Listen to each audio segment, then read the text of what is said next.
women of ATF who work tirelessly and often risk everything alongside our law enforcement partners to protect the American people from violent crime.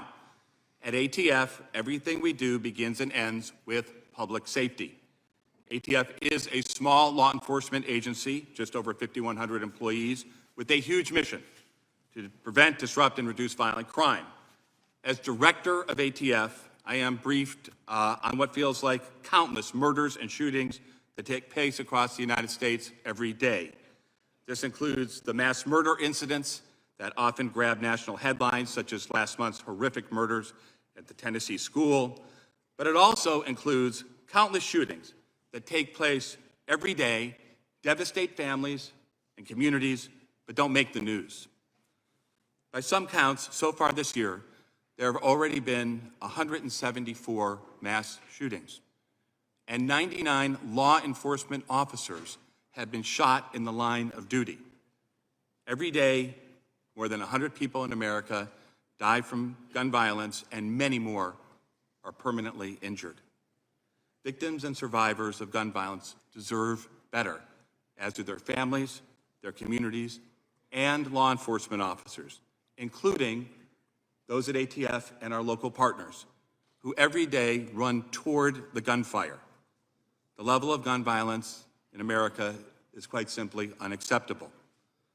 Because of the way our constitutional system is designed, fighting violent crime falls first to local, state, and tribal law enforcement, and we at ATF are deeply committed to supporting them in those efforts. ATF embodies the Department of Justice's commitment to combat violent crime by being a force multiplier to our law enforcement partners. We stand shoulder to shoulder with them each day to help reduce and fight violent crime all over this nation. That's what ATF agents did with the brave men and women of the Tulare County Sheriff's Department recently, when they took gunfire standing side by side to arrest a mass killer in Goshen, California. That person had allegedly executed a 10-month-old baby. And we do that all the time with our partners. There is really no better partner for the courageous people in local law enforcement than their courageous partners at ATF. ATF's efforts are driven by two priorities: get shooters off the street and cut off the unlawful supply of firearms that fuels their violence. One of our greatest assets in accomplishing these priorities is our expertise in crime gun intelligence. Crime gun intelligence is ATF's ability to squeeze every last bit of evidence out of a firearm used in a crime, so that together with our state and local partners, we can find the trigger pullers who are terrorizing our communities and put them where they belong, in jail. The National Integrated Ballistic Information Network, NIBIN, allows us to connect disparate shootings through ballistic evidence. E-Trace allows us to trace a crime gun back to its first known retail purchase. These tools are pillars of crime gun intelligence. And now we have the ability to get DNA on guns and cartridge casings, an exciting and potentially game-changing way to catch the shooters. All of these tools are critical to interrupting the shooting cycle and preventing the movement of lawful firearms into unlawful commerce. We must cut off the illegal flow of firearms to those who wish to harm our communities, such as those who use firearms to further gang violence or commit heinous attacks on schools or churches or movie theaters or grocery stores. And we must do that while respecting the rights of law-abiding citizens as well, and we can.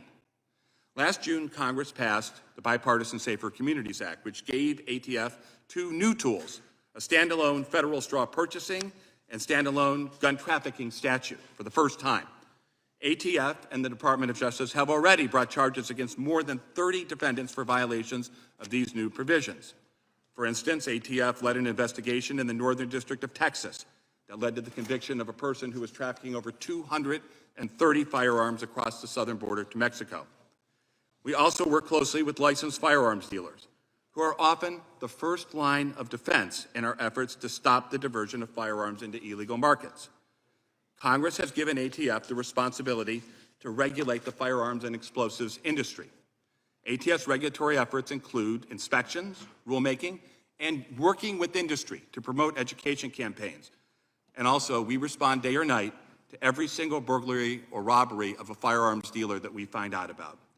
I want to end by just saying that everything we do at ATF begins and ends with public safety.